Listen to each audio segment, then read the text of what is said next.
الحمدللہ رب العالمین والصلاۃ والسلام علی رسولہ الامین۔ مخلص مومن کے لیے اللہ کی یاد سے بڑھ کر کوئی چیز اطمینان قلب کا باعث نہیں ہے۔ اللہ رب العزت کا ارشاد ہے، الا بذکر اللہ تطمئن القلوب۔ سن لو، اللہ کی یاد سے ہی دلوں کو اطمینان نصیب ہوتا ہے۔ اللہ کی یاد دل اور زبان دونوں سے ہوتی ہے، اور یہ اسی وقت فائدہ دیتی ہے جب کہ دل اور زبان دونوں متفق ہوں۔ دعاؤں کا تعلق بھی ذکر اللہ سے ہے، اور وہی دعا بارگاہ الہی میں قبول ہوتی ہے جو خلوص دل کے ساتھ کی جائے۔ غافل دل کی دعا اللہ تعالیٰ قبول نہیں کرتا۔ دعا کی قبولیت میں عقل حلال اور صدق مقال یعنی کہ حلال کمائی اور راست گفتاری کا بہت بڑا دخل ہے۔ انبیاء کرام سے بڑھ کر کس کے اندر یہ دونوں صفتیں ہو سکتی ہیں؟ اللہ تعالیٰ ہی بے چین و بے قرار لوگوں کی فریاد کو سنتا اور ان کی مصیبتوں کو دور کرتا ہے۔ اس کا ارشاد ہے، اجیبوا دعوت الداعی اذا دعان فلیستجیبوا لی ولیؤمنوا بی لعلہم یرشدون۔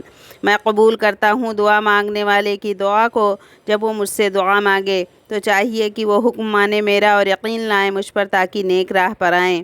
اور اللہ تعالیٰ نے ارشاد فرمایا، یا ایھا الناس ضرب مثل فاستمعوا لہ ان الذین تدعون من دون اللہ لن یخلقوا ذبابا وَلَوِ اجْتَمَعُوا لَهُ وَإِن يَسْلُبْهُمُ الذُّبَابُ شَيْئًا لَا يَسْتَنقِذُوهُ مِنْهُ ضَعْفَ الطَّالِبُ وَالْمَطْلُوبُ مَا قَدَرُ اللَّهَ حَقَّ قَدْرِهِ إِنَّ اللَّهَ قَوِيٌّ عَزِيزٌ۔ اے لوگو، تمہارے لیے ایک مثال بیان کی جاتی ہے، اسے کان لگا کر سنو کہ بلا شبہ اللہ کے سوا تم جن کو پکارتے ہو وہ ایک مکھی بھی نہیں بنا سکتے، اگرچہ اس کے لیے وہ سب جمع ہو جائیں۔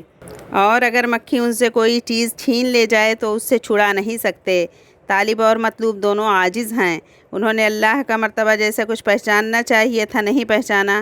اللہ زبردست اور غالب ہے۔ معلوم ہوا کہ اللہ تعالیٰ پر پورے یقین کے ساتھ دعا کریں اور اپنی زندگی شریعت کے مطابق گزاریں۔ انبیاء کرام علیہم السلام نے اپنی تائید و مدد، صحت و عافیت کے لیے، دشمنوں سے نجات پانے کے لیے، صالح اولاد کے لیے اور اپنی چھوٹی بڑی ضرورت کے لیے اللہ پاک سے دعائیں مانگی ہیں، اور اللہ تعالیٰ نے ان کی دعائیں قبول بھی کی ہیں۔ رسول اللہ صلی اللہ علیہ وسلم نے فرمایا، دعا مومن کا ہتھیار ہے، اور فرمایا اللہ تعالیٰ کے نزدیک دعا سے زیادہ عزت والی کوئی چیز نہیں ہے۔ دعا تقدیر کو بھی بدل دیتی ہے اور مصیبت کو دور کر دیتی ہے۔ اللہ تعالیٰ دعا کو ضرور قبول کرتا ہے، بشرطے کہ آدمی جلد بازی نہ کرے۔ صحابہ رضوان اللہ علیہم اجمعین نے رسول اللہ صلی اللہ علیہ وسلم سے دریافت کیا، یا رسول اللہ، جلد بازی سے کیا مراد ہے؟ آپ نے فرمایا، چند دن دعا کرے پھر دعا کرنا چھوڑ دے، اسی کو جلد بازی کہتے ہیں۔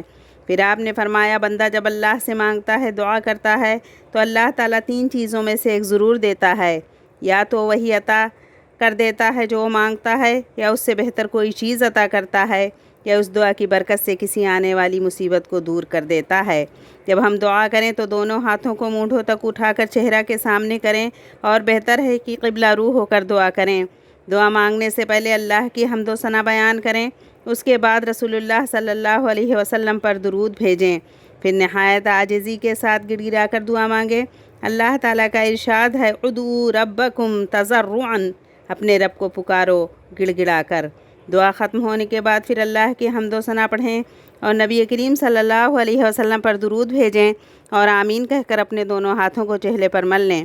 رسول اللہ صلی اللہ علیہ وسلم فرمایا، جب بندہ ہاتھ اٹھا کر اللہ تعالیٰ سے مانگتا ہے تو اللہ کو شرم آتی ہے کہ اس بندے کو خالی ہاتھ لوٹائے۔ دعا کی مقبولیت کے کچھ اوقات ہیں جن میں دعا کرنے سے دعا قبول ہوتی ہے۔ وہ اوقات تو بہت ہیں، ان میں سے چند یہ ہیں، اس کا خیال رکھیں۔ اذان اور اقامت کے درمیان کا وقت، اس کے متعلق رسول اللہ صلی اللہ علیہ وسلم نے فرمایا، اذان اور اقامت کے درمیان کی جانے والی دعا رد نہیں کی جاتی۔ اثناء اذان مؤذن جب اذان کا کلمہ کہے تو جواب دیتے ہوئے دعا کرے، یہ بھی دعا رد نہیں کی جاتی۔ فرض نماز کے بعد ہر رات کے آخر میں جب کہ تہائی رات باقی رہ جائے، رسول اللہ صلی اللہ علیہ وسلم نے فرمایا کہ اللہ کے بعض مقبول بندے ایسے ہیں جن کی دعائیں قبول کی جاتی ہیں، جن میں سے چند کا ذکر ہے۔ مظلوم کی دعا، روزہ دار کی دعا، انصاف کرنے والے حاکم بادشاہ کی دعا، مسافر کی دعا، والد کی دعا اولاد کے حق میں، نیک اولاد کی دعا اپنے والدین کے حق میں، حج اور عمرہ کرنے والے کی دعا۔